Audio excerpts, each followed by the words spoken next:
Voilà, bonjour, je m'appelle Sébastien. Ça fait un moment que je travaille dans la vallée, et puis comme chaque année, je pars dans un voyage à vélo. Puis cette année, il a duré un petit peu plus longtemps. Je suis parti mai 2015 en Alaska et je suis descendu jusqu'en bas du continent américain, jusqu'à Terre de Feu, Ushuaia. Ça a duré 16 mois. L'itinéraire, c'était un peu aléatoire, je n'avais pas préparé vraiment le truc. Je savais qu'aux États-Unis, j'allais traverser par le centre, parce que j'avais déjà fait la côte.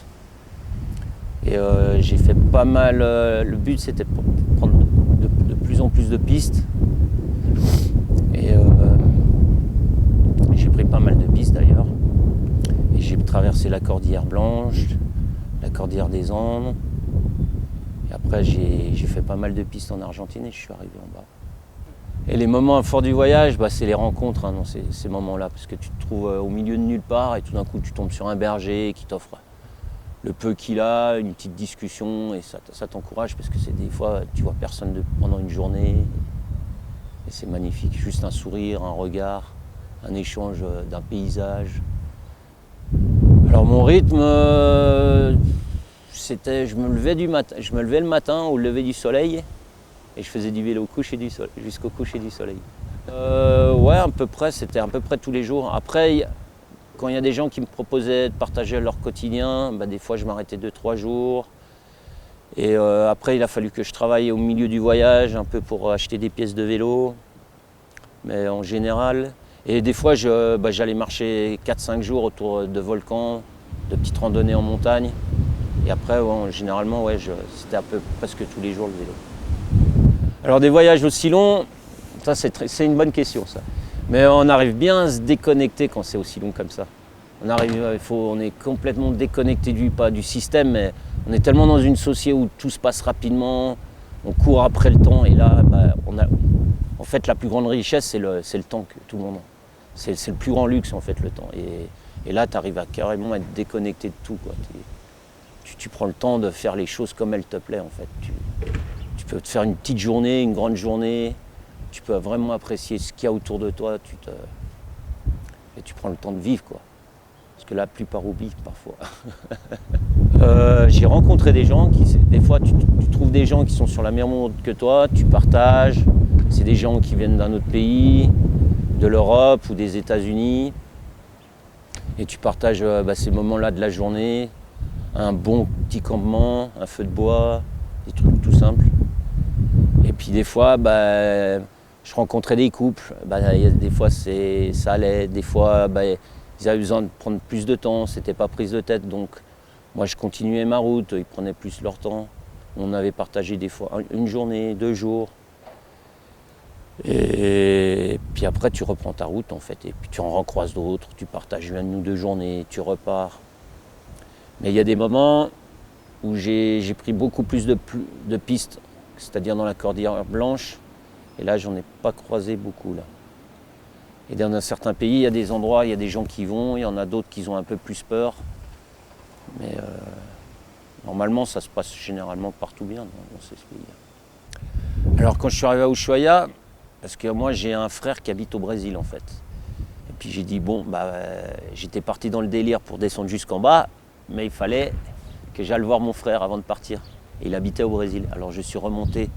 En fait, quand je suis arrivé en bas, il fallait faire 5000 km de plus pour aller un peu plus haut que Buenos Aires. Je suis remonté en vélo. Et puis après, je suis allé voir le frangin. Après, le plus important, c'est pas les kilomètres. Il y avait de la belle route, puis j'ai fait des belles rencontres. Moi, je suis un peu... Quand je fais du vélo, je suis un peu un contemplateur, un rêveur. Et des fois, je pense pas vraiment, quoi. J'essaie de débrancher au maximum, quoi. C'est vrai que c'est pas évident, mais il y a des moments où tu réfléchis sur des trucs, mais c'est tellement court. C'est comme le matin, tu te lèves ici, comme ici dans cette vallée, et puis tu as les oiseaux qui chantent, tu respires un bon coup, puis les choses vont se passer, quoi. Je sais pas si j'ai bien répondu. Pas évident ça, à s'exprimer sur ces trucs-là. Mais... Et il n'y a pas un matin où tu t'es dit j'arrête? Non. En fait, moi... En fait, j'ai tellement enchaîné des voyages et tout, et ça, en fait, c'est pas je fais un voyage à vélo et puis en fait c'est dans la continuité de tout ce que je fais depuis des années. Je travaille depuis l'âge de 20 ans à Chamonix et je fais les saisons, j'adore la montagne. Ici on fait des belles randos l'hiver et en fait c'est toujours été dans ma continuité de ma vie en fait. Et j'ai dit, de toute façon, des fois il y a toujours peut-être une fin, mais après il y a toujours d'autres choses qui se passent. Quand je suis arrivé en bas, je dis c'est pas la fin parce que je sais que ça va continuer. Je sais que je peux arrêter, revenir à Chamonix, qui est une très belle vallée, parce que j'ai beau partir au bout du monde, mais j'oublie jamais d'où je viens de cette région, et je sais que je peux retrouver des belles choses aussi ici, mais je sais aussi que je peux repartir.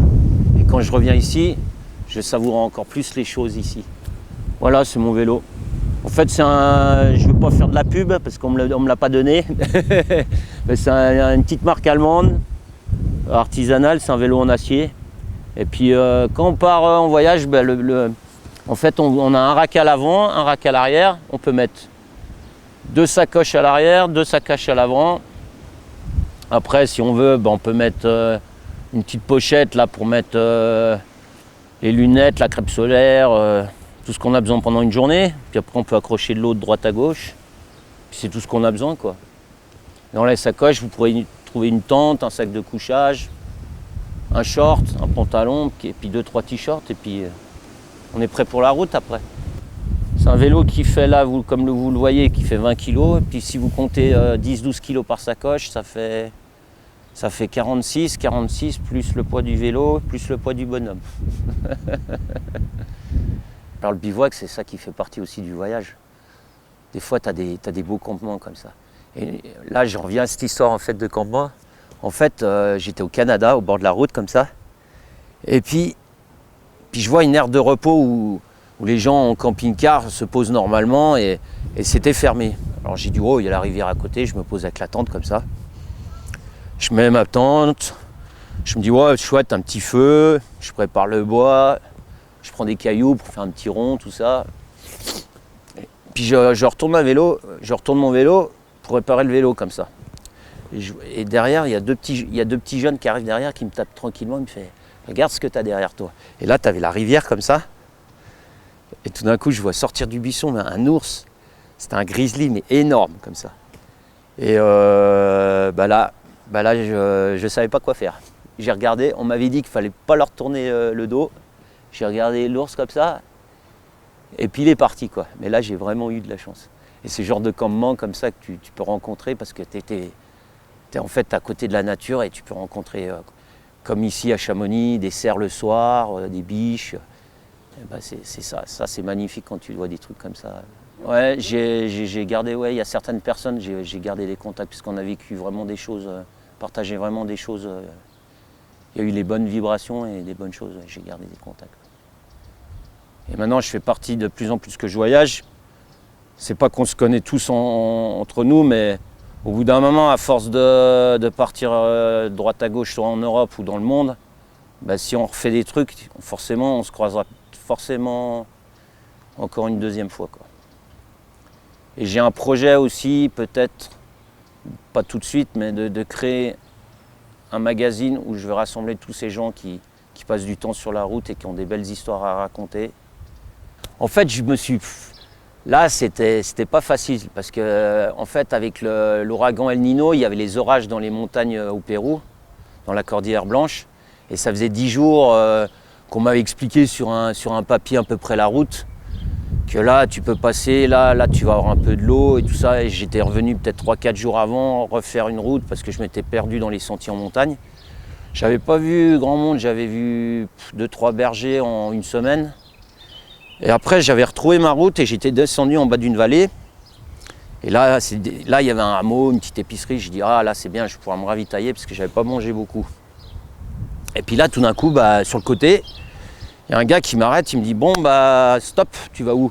Je dis, je vais camper là, au bord de la rivière. Il me dit, non, tu viens chez moi. Alors là, j'arrive, il me met à l'aise dans son jardin. Il m'offre des fruits, il y avait des citronniers, des mangues, des papayes. Puis une demi-heure après, il me dit, bon, j'ai un truc à te dire.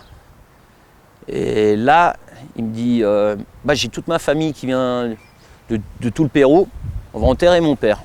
Moi, je lui dis, bah, si ça pose pas de problème, je veux bien. Alors, je me suis retrouvé à faire des festivités pendant 3 jours d'un enterrement. Premier jour, j'ai découpé une vache.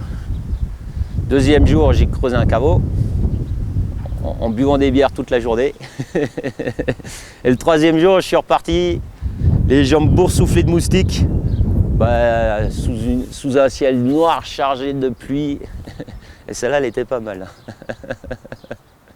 Alors pour la nourriture, quand tu voyages en vélo, la nourriture c'est un peu comme tous les sportifs en montagne. Il faut prendre des trucs, des féculents lents. Normalement les sportifs ils bouffent pas mal de pâtes, tout ça.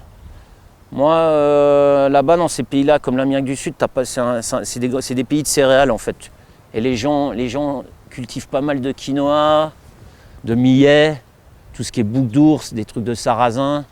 Alors c'est des trucs, c'est des trucs que tu trouves assez souvent, les gens cultivent assez souvent vers chez eux, des pommes de terre. Après, c'est vrai qu'en Pérou, en Bolivie, ils cultivent pas mal la coca. C'est quelque chose qui te coupe un peu la faim, que j'en ai pris aussi, j'avoue. Et après, tu as de l'eau. Mais il faut prendre tout ce qui est fruits secs, les fruits. En Amérique du Sud, j'ai mangé pas mal de fruits en fait. Parce que c'est des pays où il y a pas mal de fruits, tout ce qui est mangue, papaye. Comme en Amérique centrale, c'est tous les pays qui nous livrent toutes les bananes en fait.